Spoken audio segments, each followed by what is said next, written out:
Olá, sejam bem-vindos. Está começando mais um Nordeste News. Confira agora os principais destaques de hoje. Vereador é preso, suspeito de tentativa de homicídio em Serrinha dos Pintos, no interior do Rio Grande do Norte. Ceará tem o menor percentual de seca em todo o Nordeste. Centenas de peixes aparecem mortos em Praia da Barra de Santo Antônio. Governador Rafael Fonteles lança o projeto Turismo Escolar Intermunicipal no Piauí. Os detalhes a gente conta agora. O Nordeste News está no ar.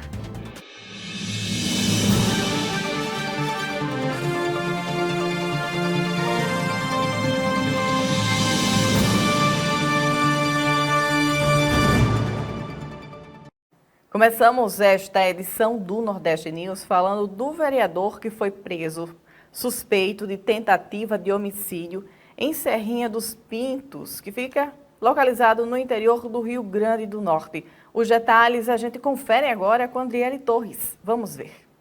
Um vereador do município de Serrinha dos Pintos foi preso nesta segunda-feira pela Polícia Civil, suspeito de tentativa de homicídio. Durante a operação, a esposa do parlamentar foi presa em flagrante por suspeita de porte ilegal de arma de fogo. Com ela, de acordo com a Polícia Civil, foram apreendidos acessórios e munições. O nome do vereador e da esposa dele não foram divulgados. O parlamentar foi preso em cumprimento ao mandado de prisão preventiva expedido pela Vara Única da Comarca de Martins. De acordo com as investigações, o homem, em conjunto com mais 2 comparsas, praticaram a tentativa de homicídio contra um homem na cidade de Serrinha dos Pintos. Os 3 ainda são investigados por um duplo homicídio no sítio Vertentes, localizado na zona rural de Serrinha dos Pintos, e outro homicídio no sítio Gruta, também zona rural de Serrinha dos Pintos. Além disso, eles também são investigados pela participação em crimes como associação criminosa, ameaça e coação de testemunhas. Após a prisão, o vereador foi conduzido à delegacia para a realização dos procedimentos legais e, em seguida, encaminhado ao sistema prisional, onde vai permanecer à disposição da Justiça. A Polícia Civil realiza operação contra esquema criminoso envolvendo o contrato de veículos no estado de Sergipe. Os detalhes a gente confere agora com Alexandre Filho. Vamos ver. Isso mesmo, Alana. A Polícia Civil realizou na manhã desta terça-feira uma operação contra um esquema envolvendo contratos de veículos em Aracaju e Salgado. Segundo a Polícia Civil, a ação foi desencadeada após a Justiça autorizar medidas de busca e apreensão em endereços nos 2 municípios. O objetivo é reunir provas para o inquérito policial que apura fraudes em licitações, peculato e associação criminosa. De acordo com as investigações, o esquema que teria favorecido empresas de locação de veículos envolve suspeitas de procedimentos licitatórios fraudulentos e contratos superfaturados. As empresas investigadas celebraram contratos milionários com o município de Salgado, que, de acordo com a denúncia, não foram executados de forma integral, causando prejuízos ao erário. Conforme apurado pelo Deltap, uma das empresas foi beneficiada com contratos que somam 3 milhões de reais entre 2021 e 2024. Investigações revelam que ex-sócios dessas empresas atualmente ocupam cargos comissionados estratégicos na gestão municipal, inclusive como secretários. Os investigadores utilizaram diversas fontes para apurar as irregularidades, como bancos de dados e portais da transparência. As empresas investigadas, além de terem vínculos com gestores municipais, participavam de licitações simultâneas, o que caracteriza possível fraude. Nos anos de 2021 e 2022, essas empresas teriam recebido cerca de 6 milhões de reais em pagamentos relacionados à locação de veículos e manutenção de frotas. Através de nota, o prefeito de Salgado, Givanildo Costa, disse que a legitimidade de qualquer ação policial e jurídica é válida e deve ser respeitada. Ele afirmou que continua colaborando em nome do compromisso e transparência da gestão, mas afirmou também que jamais irá se silenciar diante de qualquer perseguição política. Volto com você, Alana. Um grave acidente de trânsito resultou na morte de um motociclista de 44 anos no quilômetro 134 da BR-316, próximo ao povoado Guarani, em Nova Olinda do Maranhão. A equipe da Polícia Rodoviária Federal encontrou na motocicleta uma quantidade de drogas. Quem vai trazer todos os detalhes e mais informações sobre este assunto é Tiago Marques. Na madrugada de segunda-feira, um grave acidente de trânsito resultou na morte de um motociclista de 44 anos no quilômetro 134 da BR-316, próximo ao povoado Guarani, em Nova Olinda do Maranhão. O acidente ocorreu por volta das 4h30, quando o condutor da motocicleta, com placa de Maranhãozinho, no Maranhão, colidiu com um cavalo que cruzava a rodovia. Após o impacto, o motociclista foi jogado ao solo e em seguida atingido por um caminhão caçamba que transportava areia. O motorista do caminhão, com placas de Santa Luzia do Paroá, no Maranhão, não conseguiu desviar a tempo e passou por cima da motocicleta, perdendo o controle e descendo um barranco às margens da estrada. O motociclista morreu no local. Durante o atendimento da ocorrência, a equipe da Polícia Rodoviária Federal encontrou amarrados ao guidão da moto 3 tabletes de entorpecente, sendo 1,5 kg de substância semelhante à maconha e 400 gramas de crack. As drogas foram apreendidas e encaminhadas à Delegacia de Polícia Civil de Zedoca, onde serão realizadas investigações sobre o possível tráfico de drogas. A PRF informou que o laudo pericial de acidente de trânsito, com as causas e a dinâmica do acidente, deve ser concluído em até 5 dias. Além desse sinistro, outras 2 ocorrências de trânsito foram registradas nesse dia, com um total de 72 infrações cometidas nas rodovias do estado. No próximo bloco, o Ceará tem o menor percentual de seca em todo o Nordeste, mas áreas afetadas continuam aumentando. Os detalhes a gente conta em instantes. Nordeste News volta já.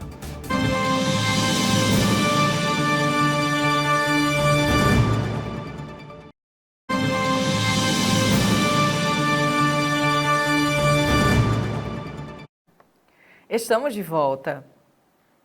O Rio Grande do Norte tem 3.000 pessoas morando em domicílios improvisados.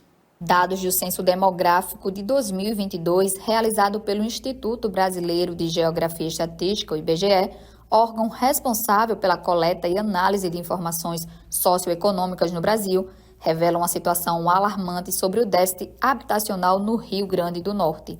De acordo com o levantamento, 3.050 pessoas vivem em moradias improvisadas no estado, enfrentando condições precárias e insalubres. Essas habitações variam de tendas e barracas a ocupações em estruturas degradadas, muitas vezes sem acesso a serviços básicos e com risco de desabamento. O censo ainda detalha que 1.294 pessoas moram em tendas ou barracas de lona, plástico ou tecido. Outras 780 estão abrigadas em estabelecimentos comerciais ou industriais, enquanto 519 ocupam edifícios degradados ou inacabados. A Capitania dos Portos confirmou as mortes de 4 tripulantes do navio de carga Concórdia. A embarcação que levava alimentos e material de construção para Fernando de Noronha, mas afundou na noite do domingo, dia 15, nas proximidades da ilha de Itamaracá, no litoral norte de Pernambuco. Um tripulante segue até o momento desaparecido. Havia 9 pessoas no navio de carga durante um naufrágio.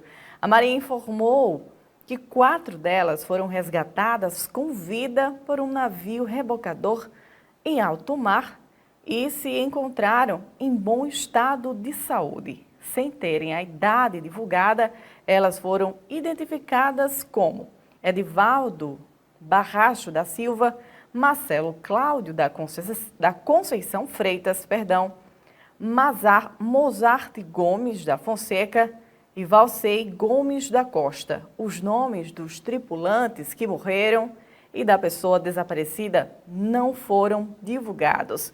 Em nota, a Capitania dos Portos afirmou que foi acionada a estrutura do Salvamar Nordeste para coordenar a operação de busca e salvamento no litoral de Pernambuco, com o navio Patrulha NPA Macau e com a aeronave H-36 da Força Aérea Brasileira. O Ceará tem o menor percentual de seca em toda a região Nordeste. Quem volta trazendo os detalhes é Alexandre Filho.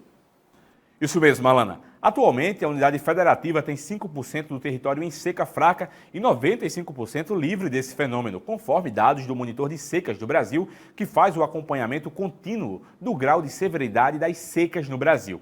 No entanto, apesar dessa condição relativamente favorável em comparação com outros estados, o Ceará registrou um aumento nas áreas afetadas pela seca.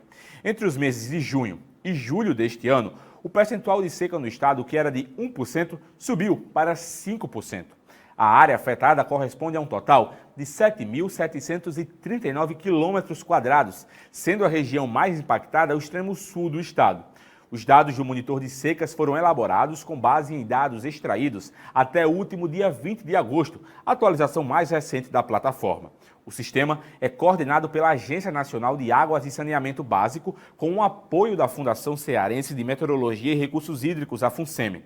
De acordo com o meteorologista Francisco Vasconcelos Júnior, da FUNSEMI, o cenário atual do Ceará não é característico para esta época do ano, que geralmente apresenta condições mais severas de seca.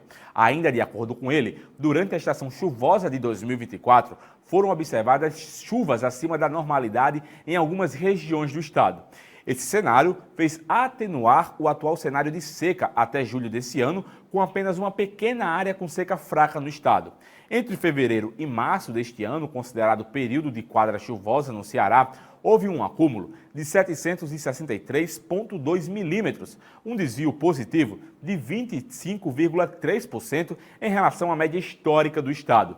Não é apenas a falta de chuva que caracteriza a seca.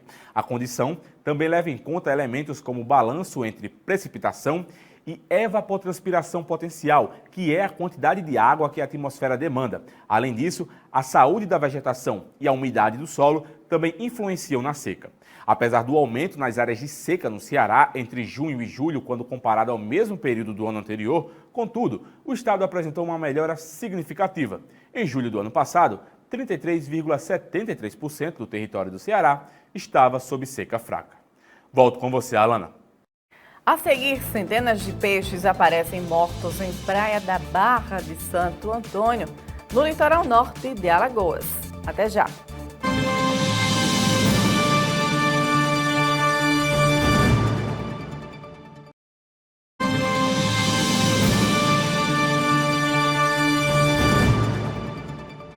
Estamos de volta com o Nordeste News.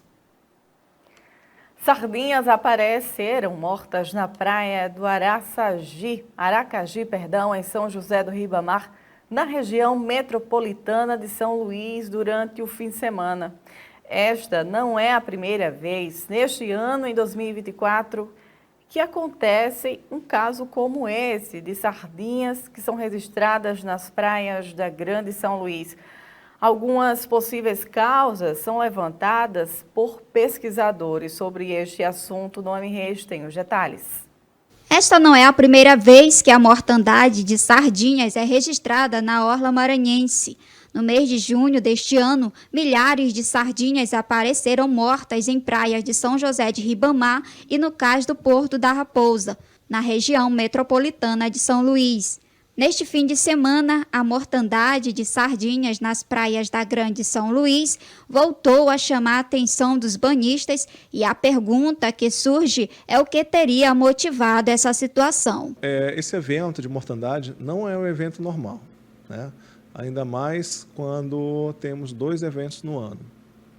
Esses animais, apesar de serem sensíveis a condições de mudanças ambientais, como aumento de temperatura ou diminuição de oxigênio, a gente tem que observar todo o entorno, todo o ambiente em que esses animais estão.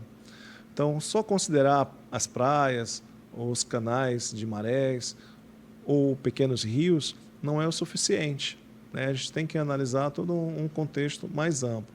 Mas, considerando isso também, os cardumes, por serem muito grandes, eles tendem a entrar nos canais e, por uma condição de confinamento, né, eles vão ficar amontoados em um local muito pequeno, que pode ocasionar um aumento muito grande, né, de consumo de oxigênio e depois uma queda por conta da própria fisiologia do animal e diminuindo a quantidade de oxigênio na água, e ao mesmo tempo os animais buscando nadar produzem calor, aumentando a temperatura. Então eles vão ter logo um colapso fisiológico em função disso. Mas aí a gente tem que considerar também que a Ilha do Maranhão tem sofrido muitos impactos, como despejamento de esgoto, e tudo isso é importante também para ser considerado, porque a matéria orgânica encontrada no esgoto, ela vai reagir com oxigênio, diminuindo o oxigênio da água, promovendo condições de hipoxia para essas espécies. Nesta área que nós nos encontramos aqui na praia do Araçagi, a gente ainda percebe ainda a presença das sardinhas mortas. Aqui a gente também consegue sentir ainda um odor forte nessas localidades, nessa área aqui onde nós estamos.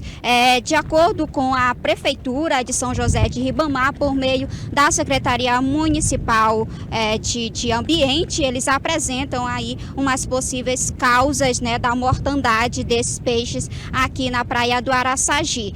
Também a Secretaria Estadual do Meio Ambiente nos informou que já enviou equipes de fiscalização aqui para o local e também equipes do Laboratório Ambiental da SEMA, né, para averiguar de fato as causas da mortandade desses peixes aqui na praia do Araçagi. A Prefeitura apresenta algumas possibilidades, no entanto, ambas as secretarias estão aí se alinhando para, de fato, concluir quais são as verdadeiras causas da mortandade dos peixes aqui na praia do Araçagi. Algumas possíveis causas da mortandade das sardinhas são levantadas. Uma delas é que o cardume possa ter saído das áreas costeiras para os braços de rios em busca de alimentos e ter encontrado áreas poluídas, ou o cardume ter caído no canal em áreas mais rasas e sofrido o processo de morte natural por diminuição de oxigênio. A temperatura da área também pode ter influência. Um fato muito curioso é que essa mortandade ela é basicamente de uma mesma espécie. Tá? Pode ter outras espécies? Pode, mas elas são muito parecidas, né? Pelo menos aparentemente, de forma morfológica. E isso, né, vai trazendo novas hipóteses para que sejam testadas. O certo mesmo é que a gente não vai encontrar uma causa, um efeito, porque essas situações ecológicas elas são muito complexas e elas provêm de um encaixe muito grande de muitas variáveis, né?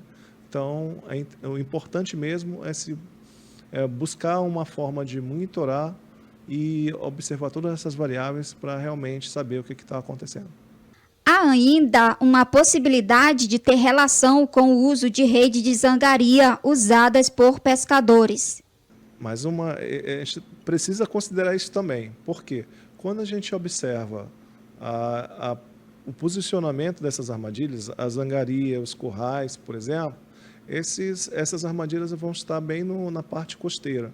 Então, um local de trânsito desses animais. Então, o que vai acontecer? Esses animais vão encontrar obstáculos, vão tentar contornar. Qual seria a via mais adequada ou alternativa para esses animais? Buscar os canais para seguir seu caminho. Então, isso pode ocasionar, né, um direcionamento desses animais para uma área mais rasa ou para um canal que esteja afetado, e isso, né, promove toda a questão do aumento da demanda biológica de oxigênio, né, pela uma quantidade de animais do cardume, diminuindo o oxigênio dissolvido na água, né, criando hipóxia na água, e os animais vão sentir isso, e ao mesmo tempo também aumentando a temperatura que vai depauperar o metabolismo desses animais dentro de um contexto fisiológico. E para dar fim a este mistério, estudos devem ser realizados em amostras das sardinhas. A Secretaria de Estado de Meio Ambiente enviou uma equipe de fiscalização e do Laboratório de Análises Ambientais da SEMA para apurar a situação no local.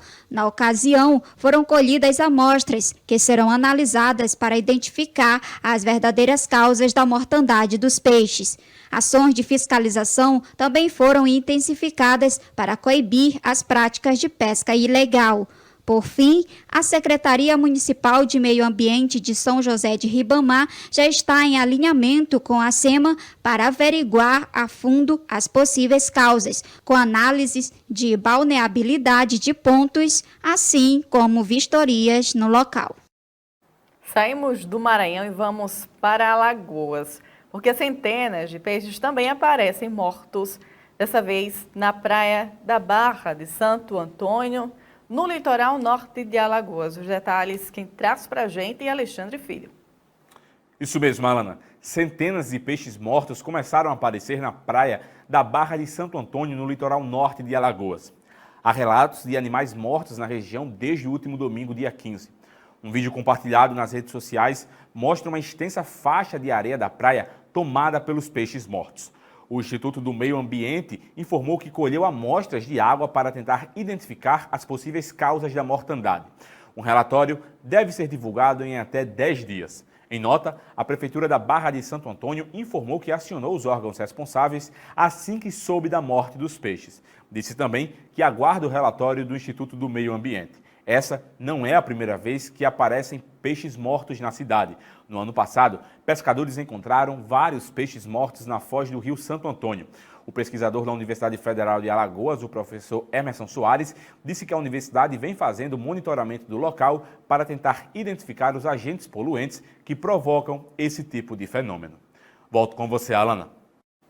A seguir, o governador Rafael Fonteles lança projeto Turismo Escolar Intermunicipal no Piauí. Nordeste News volta em instantes. Até já.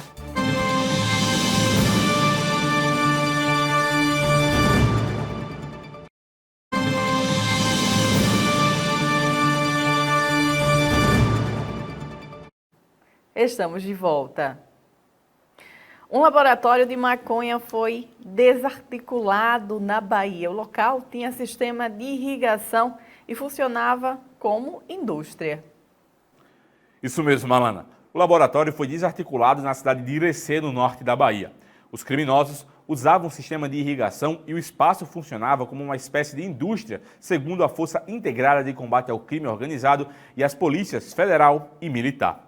A produção da droga era intensiva e foram encontradas plantas em todas as fases, pequenas, adultas, prontas para a colheita e até algumas processadas e já embaladas. Ao redor da plantação foi encontrado um pavilhão para beneficiamento do produto, incluindo a secagem, empacotamento e pesagem da droga. Um veículo utilizado para transporte do entorpecente também foi apreendido. Os responsáveis pela plantação fugiram com a chegada das equipes policiais e estão sendo procurados. Informações podem ser enviadas para o Disque Denúncia da Secretaria de Segurança Pública da Bahia através do telefone 181, repetindo, através do telefone 181. Volto com você, Alana. Um empresário do ramo da avicultura foi sequestrado na frente de casa por um grupo de criminosos que exigia a quantia de 50 milhões de reais pelo resgate na cidade de Campina Grande, na Paraíba. O caso foi divulgado pela Polícia Civil no domingo, dia 15, quando um dos suspeitos do sequestro foi identificado e preso pela Delegacia de Roubos e Furtos. De acordo com informações da Polícia Civil, os sequestradores entraram em contato com a família do empresário e mandaram fotos e vídeos da vítima, que foi mantida em cativeiro por aproximadamente 20 horas. Nas mensagens trocadas, os criminosos exigiam pagamento de 50 milhões de reais e ameaçavam os familiares da vítima, alertando que a polícia não deveria ser acionada. A família do empresário ainda chegou a realizar a transferência de uma soma de dinheiro para o grupo de sequestradores, mas a quantia não foi divulgada pela polícia. As investigações da Polícia Civil continuam para que os demais envolvidos no sequestro sejam identificados. O governador Rafael Fonteles lança o projeto Turismo Escolar Intermunicipal no Piauí. O lançamento aconteceu nesta segunda-feira. O projeto visa proporcionar aos estudantes experiências educativas por meio de visitas a pontos turísticos locais. O programa integra educação e turismo, reforçando o aprendizado e promovendo conhecimento sobre o Piauí. O lançamento ocorreu durante a inauguração da reforma do Centro Estadual de Tempo Integral, o CET, de Duque de Caxias, em Teresina. Os alunos do CET Duque de Caxias serão os primeiros a visitar o Parque Nacional de 7 cidades. De acordo com o secretário de Turismo, José Neto, o objetivo é que 10% dos estudantes da rede estadual conheçam os pontos turísticos do estado até o fim da gestão. O projeto será realizado em 2 etapas. Na primeira, os alunos visitam os atrativos de suas cidades e, na segunda, exploram outros polos turísticos do Piauí, como o Parque Nacional Serra da Capivara e o Delta do Parnaíba. Muito obrigada, Andriele, pelas informações. E assim o Nordeste News vai ficando por aqui. Amanhã estaremos de volta neste mesmo horário. Até lá!